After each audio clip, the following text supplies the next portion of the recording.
చిల్మర్తి లింగయ్య గారు పలికిన చిలక పలుకుల్ని తీవ్రంగా ఖండిస్తా ఉన్నాం.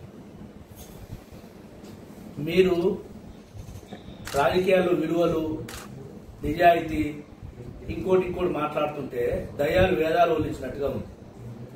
నకరేకల్ నియోజకవర్గ ప్రజలు నీ అసమర్థ పాలన, నీ చేతగానితనం, నువ్వు చేసిన అరాచకాలు భరించలేక బొగ్గెరక పెట్టి కొట్టుడు కొడితే 70,000 మెజార్టీను ఓడించి బంగాళాఖాతంలో కల్పించింది. ప్రజల నుండి ఏ ముఖం పెట్టుకుని రావాలో చేతగాక తెలియక ఏదో సాగు పెట్టుకుని వస్తున్నాం.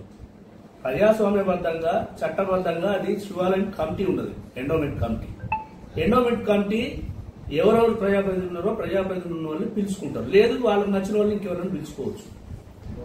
అట్లీస్ట్ నీకు కనీస ఇంగిత జ్ఞానం తెలవకుండా అంతమంది భక్తజనం ఉన్న ప్లేస్ కు పోయి ఆ గుడిలో నువ్వు ప్రెస్ మీట్ పెట్టి రాజకీయం చేయడము అసలు నీ యొక్క దిగజారుతనానికి సంపూర్ణమైన నిదర్శనంగా చెప్పొచ్చు. రాజకీయాలు తెలుసుకుంటే బయటకు వచ్చి మాట్లాడు. నిజంగా ఆ గుడి పొరపాట్లు ఏమన్నాయి, నీకేమైనా అవమానం జరిగితే బయట మాట్లాడు. మాజీ ప్రజాప్రతినిధులు పిలిచే సంస్కృతి నువ్వు పిలిచినవా? చిట్యాల ఇదే మన అయ్యప్ప భక్తులు పడిపోయే కోసం మాజీ ఎమ్మెల్యేని ఇంకా మిగతా నాయకుల్ని చందాలు అడుగుతా ఉంటే పోనీ అని చరిత్ర నీది. వాళ్ళ కాడికి పోయి చందాలు కూడా అడుగుద్దని చెప్పిన చరిత్ర నీది.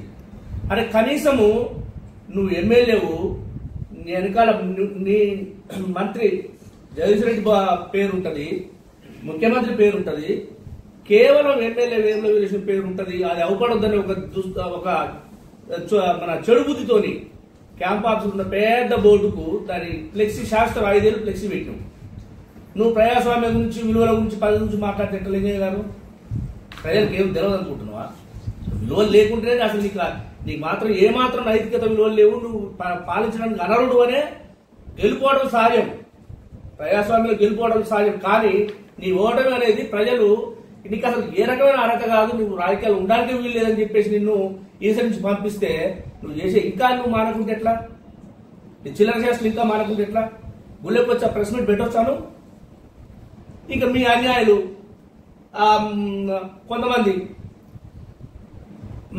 మాలేసి చీఫ్ గెస్ట్ చిల్మర్తి లింగయ్య అని చెప్పేసి వాళ్ళే క్రియేట్ చేసి వాళ్ళు పెడతారు. నువ్వు చీఫ్ గెస్ట్ అవుతావా? ఎమ్మెల్యే నువ్వా? గెలిచిన ప్రజలతో గెలిచిన ఎమ్మెల్యే అవుతారా?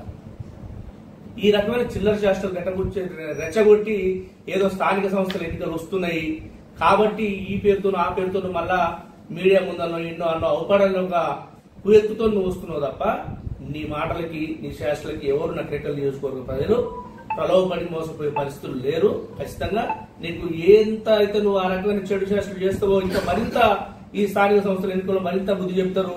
నీ పరిపాలన మొత్తం మనకు ఇప్పుడు అన్యాయంగా నీకు ఎదురుదిన్న కార్యకర్తల మీద, ఎదురు పార్టీ విపక్ష పార్టీల మీద కేసులు పెట్టే పనినా మొత్తం వరుసగా నువ్వు ఎమ్మెల్యే ఉన్న 5 సంవత్సరాలు ఓలి జరుపుకొని అవుతుంది. సంవత్సరానికి కేసు పెట్టిస్తుంది. ఏం అప్పుడే మర్చిపోయారంటే ఎట్లా 2 నెలలు అయినా మర్చిపోయారు. మళ్ళీ నేను నిమ్మలంగా పిల్లి లెక్క రోడ్డు మీదకి వచ్చేదో 4 అబద్ధాలు చెప్తే ఇదైతే అని చెప్తే ప్రజలు మరింత నిన్ను ఉమ్మేసే రోజులు వస్తాయి. కాబట్టి నువ్వు మాట్లాడేటప్పుడు జర ఒళ్ళు దగ్గర పెట్టుకుని మాట్లాడితే మంచిది, నోరు అదుపులో పెట్టుకుని మాట్లాడితే మంచిది. కనీసం ప్రజలు స్వీకరించే విషయాలు మాట్లాడితే మంచిది. శివాలయాలు పోయి రాజకీయాలు అంతమంది 1000 మంది ఉన్న జనంలో నువ్వు మైక్ పెట్టుకుని రాజకీయాలు మాట్లాడంటే నిన్ను పిలవలేదంటే నువ్వు అలా మనసులో లేవు. నువ్వు పిలవలేదు, నిన్ను పిలవకుండా ఉండు. నేను పిలిచిన కాడిపో, నిన్ను ఈసరించుకుంటుంటే నన్ను పిలవలేదు ముచ్చట ఇది.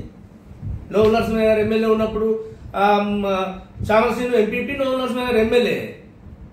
అప్పుడు చామలసీను పిలిచిన నువ్వెక్కడిది? అప్పుడు చామలసీను ఎంపీపీ ఉన్నప్పుడు ఇవన్నీ లేనిపోయి కట్టుకథలు కట్టి నకరేకల్ ప్రజలు ఏదో మళ్ళీ మభ్యపెట్టి స్థానిక సంస్థల ఎన్నికల్లో కనీసం నేనున్నాను చెప్పడం కోసమే ఈ చిల్లర ప్రయత్నాలు చేస్తాను. ఆ ప్రయత్నాన్ని మానుకోవాలని చెప్పేసి ఇది కోరుతున్నాను.